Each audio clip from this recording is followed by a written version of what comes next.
All right, you know why we're here. We've got to talk league play.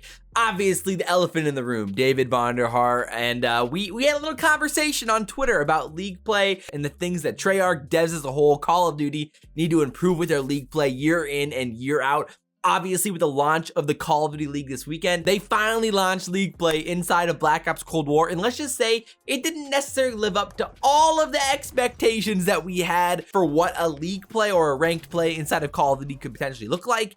And we're talking about the potential that it has today, what needs to be changed, what Vondi thinks should be changed, and some of the things that could be improved as a whole as we go through this. Of course, you're watching some league play gameplay.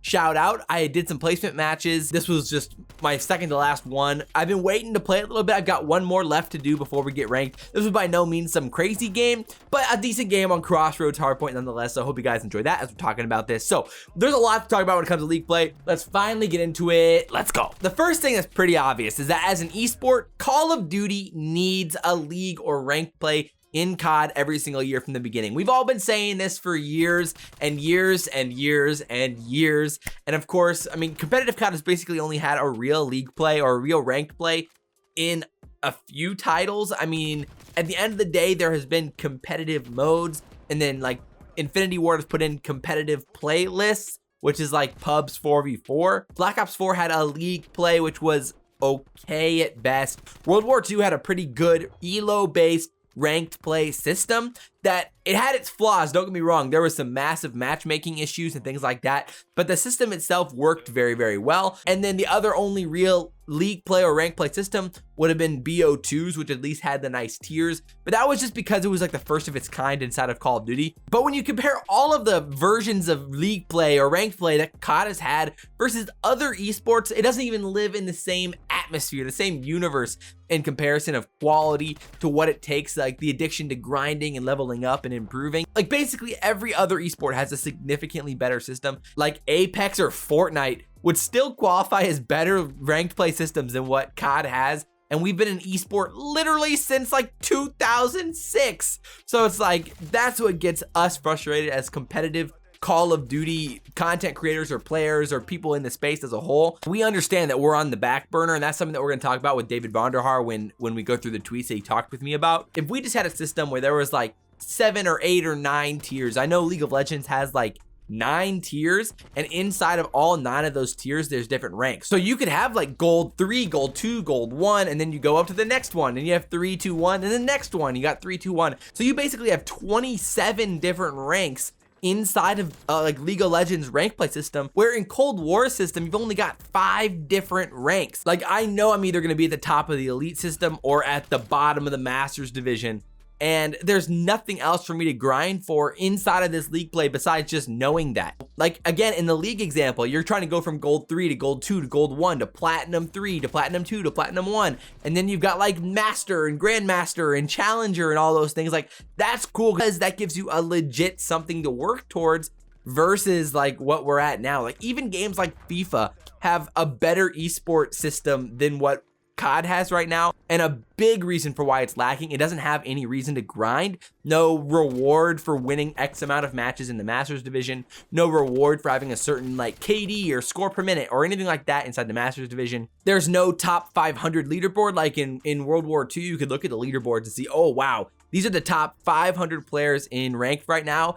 And CDL Intel had posted some screenshots of some of the leaderboards inside of World War II, which were legitimately good. Like Abezy, this was something that I talked about, I think, on the Hardpoints podcast, that like Abezy became known in COD World War II really for having the top account 3 different ways. He had Abezy 1, Abezy 2, and Abezy 3 as the top 3 ranked play accounts. And so that was something that guys were like, okay, wow, we got to check out Abezy and like figure out what Abezy's up to, because he is insane. And now he's one of the best players in Call of Duty. So like there are ways that league play can literally help you get found as a player. And right now that's such a mess in competitive COD, and something that has needed to be sorted for years and years in Call of Duty. And there's still not an answer. And we've been talking about this since Black Ops 2 or COD Ghost, basically. So, I mean, obviously drives me insane. You need to have a consistent league play and like competitive aspects from every single game, which is talked about, which is a pretty common thing that everyone talks about, like having you know, your leaderboards, your league play system that's the exact same game in and game out,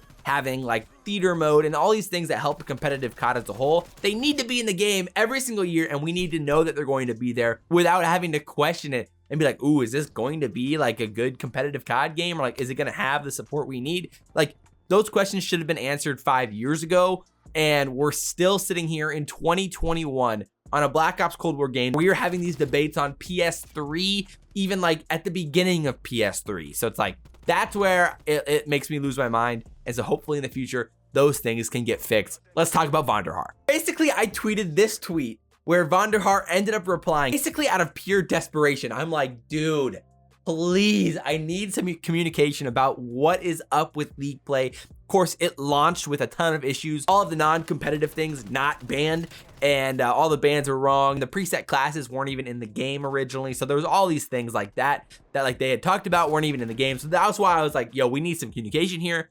And I asked, like, why is the League Play like it is? And he basically said 4 keywords. He said scope, accessibility, deadlines, and franchise. I mean, at the end of the day, deadline is probably the biggest one. You have to assume with COVID and all these things, they just pressed copy paste from BO4 and we got the exact same League Play system because of time, because of COVID, because of the accelerated schedule. Obviously inside of League Play right now, like, there needs to be punishments for quitting, like big time punishments for quitting, like losing literal XP on your actual account, getting locked out of multiplayer for a long time, or like forcing you to rejoin, things like that like could actually help the game as a whole, or like at least having the option to rejoin if you disconnect, because sometimes disconnecting actually does happen. So there needs to be an option to be able to rejoin, or they've literally forced you to rejoin. You cannot play any other multiplayer mode on the game until you rejoin back in. Like something like that to at least discourage quitting would be great. And like features that I feel like are pretty common in every other esport that for some reason Activision and Treyarch and all the developers haven't figured out yet in COD, even though these things have been in other esports for like 5+ years.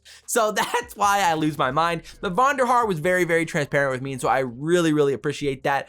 Vondi has always had like a good heart and like really felt for competitive COD, and like I think understood the passion that we have for Call of Duty as a whole. And so his replies really did mean a lot to me. And I mean, BO2 is my favorite COD of all time. He was so important with the development of that game. So I really, really respect Vonderhaar, and I have a lot of love for Vondi in my heart.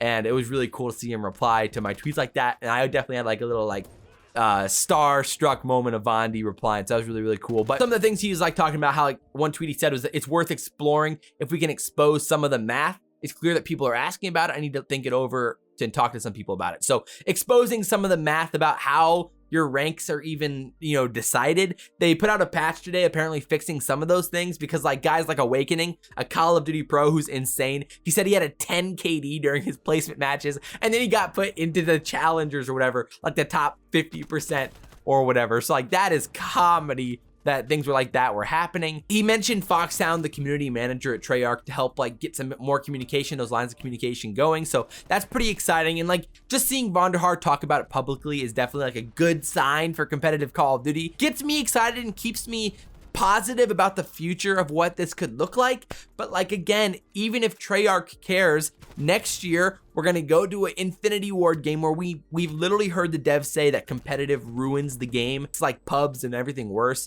And so that's a big conversation in itself. So we need to get Activision on board as a whole, not just Treyarch or not just Vonderhaar or whatever it is. And a few other things that he said to other people after he talked to me was, he said, like, based on today's thread, it sounds like World War II has a fan favorite system, which again, World War II was better than all the others, but like there's so much that could be improved even inside the World War II system. So I don't want COD to get too dialed in on that one. I want them to get dialed in on like the fact that we liked other esports systems like League of Legends that literally built this massive esport on top of this League Play system inside of their game, and which is why it's worked so well. And then he replied to Crimsix and said, yo, let's talk. I have some questions, blah, blah, blah. So that was really exciting that he reached out to Crim. He was asked like, yo, where are the GAs? Where are the rule sets? And he said, yo, day one, chill. Then he said, I hate GAs. I want to do fixed classes. So it's not about restrictions or bans, but picking a class that everyone can understand and learn that doesn't have all the things that would be GA'd for League. Many others think I'm nuts. I understand that, but like at the same time, you know, the GAs is a whole mess inside of competitive COD, and I get that, but there are very many things. There are a lot of things that are pretty obviously not competitive, and the reason that pros GA them it's because they believe that there is a developmental error with them. Like right now, smokes and snipers are GA'd, but that's because there's a legitimately broken system from the development aspect inside the smokes where you would lose aim assist and people inside the smokes could see out of the smokes where someone outside the smoke couldn't see inside the smoke. And so those are like legit issues that the development team has with creating the game, and that's why it's GA'd. So in certain aspects, GAs are literally, helping the rule set. If the devs truly believe that Task Force Barrel makes for a more interesting, better, and fun game for players, I could see why they would believe that a GA system sucks or is the worst, or why they would hate GAs. But that's a tough conversation, and I would love to see Vonderhaar sit down with Crim or sit down with a group of pro players and hear their feedback in a really reasonable way and have that transparent communication with that in the competitive scene. A representative of Activision and representative of Infinity Ward and Sledgehammer, if we could have 4 people from those dev teams and from Activision and then 4 pros kind of meet and have a round table discussion about these things, would be really cool and something I would love to see. Overall, I just want the league play system. I want competitive COD to thrive. I want it to be improved as a whole. I just want some more transparent communication from the devs, from Activision, from Infinity Ward, from Sledgehammer moving forward, and then having the same systems in place every single COD. So every COD should have the exact same league play. It should have theater mode. It should have support for the CDL, team skins, team camos, cool, unique things in the game themselves, hopefully some pro player operators down the road as well, and things like that to help integrate the games. And overall, there's steps in the right direction, but this should have all happened years ago. I'm happy it's happening now, but there's a long ways to go, and COD has so much potential to be the biggest esport in the world if we can just get 5 to 10% of the people who play COD on a regular basis to watch Call of Duty esports. So I hope you guys enjoyed the video. If you guys did, like, comment, subscribe, share the video if you guys really enjoyed it. But as always, guys, I'm your boy Faze, and guys, we will see you next time. I'm out.